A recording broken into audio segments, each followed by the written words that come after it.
YCP హయాంలో తిరుమలకు సరఫరా చేసింది నెయ్యే కాదని 100% పాళ్లు రసాయన మిశ్రమమని స్పష్టంగా తేలిపోయింది. అయినా సరే అందులో జంతువుల కొవ్వు లేదని తనకు తానుగా సర్టిఫికేట్ ఇచ్చుకున్న వైసీపీ చంద్రబాబు క్షమాపణ చెప్పాలని అంటోంది. డైరీ ఉత్పత్తులకు సంబంధించిన అత్యున్నత సంస్థ ఎన్డీడీబీ ఇచ్చిన రిపోర్టు ఊసెత్తకుండా, ఆ నివేదికలోని అంశాలను సిట్ తన ఛార్జ్షీట్లో కూడా ప్రస్తావించిన సంగతి చెప్పకుండా, అందులో పంది కొవ్వు లేదు, గొర్రె కొవ్వు, చేప నూనెలను గుర్తించే శక్తి మాకు లేదంటూ ఐసీఏఆర్ అనే ఒక డీమ్డ్ యూనివర్సిటీ నిస్సహాయత వ్యక్తం చేస్తూ ఇచ్చిన నివేదికను పట్టుకొని చిందులు వేస్తోంది.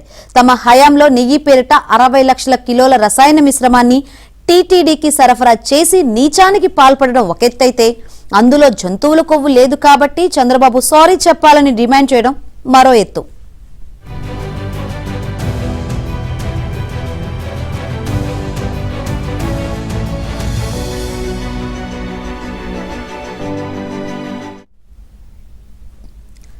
అది నెయ్యే కాదన్నది నిజం, అందులో జంతువుల కొవ్వు కలిసిందన్నది నిజం. ఎన్డీడీబీ నివేదిక ఆధారంగానే అప్పట్లో ముఖ్యమంత్రి చంద్రబాబు తిరుమలకు సరఫరా చేసిన నెయ్యిలో జంతువుల కొవ్వు కలిసిందని సంచలన ప్రకటన చేశారు. అప్పుడే జగన్ తనదైన శైలిలో తికమక ప్రకటనలు చేశారు. ఆవుకు ఆరోగ్యం బాగలేకున్నా అది ఇచ్చే పాలు కొంచెం అటు ఇటుగా ఉంటుంది, దానివల్ల కూడా జంతువుల కొవ్వు కనిపిస్తుంది, అదేం తప్పు కాదంటూ వితండవాదం చేశారు. ఇప్పుడు అసలు ఇది నెయ్యి కాదని రుజువయ్యాక జంతువుల కొవ్వు లేదు కదా అంటూ తప్పుడు ప్రచారాన్ని జనంలోకి వదులుతున్నారు.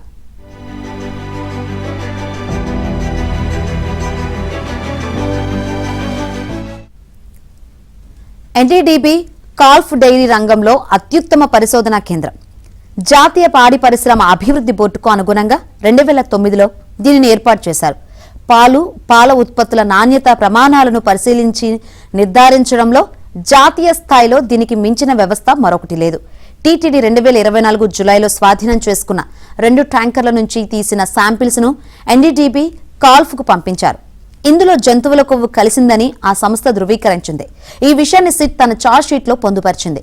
మరోవైపు నెయ్యి శాంపిల్స్ ను హర్యానాలోని ICAR National Dairy Research Institute కు కూడా పంపించారు. ఇది డీమ్డ్ యూనివర్సిటీ. తమకు అందిన నమూనాల్లో పంది కొవ్వు ఆనవాళ్లు లేవని ఆ సంస్థ తెలిపింది. అదే సమయంలో తమ సొంత మెథడాలజీ ప్రకారం ఎప్పుడు చేసే ప్రక్రియకు భిన్నంగా ఈ పరీక్షలు నిర్వహించినట్లు వెల్లడించింది.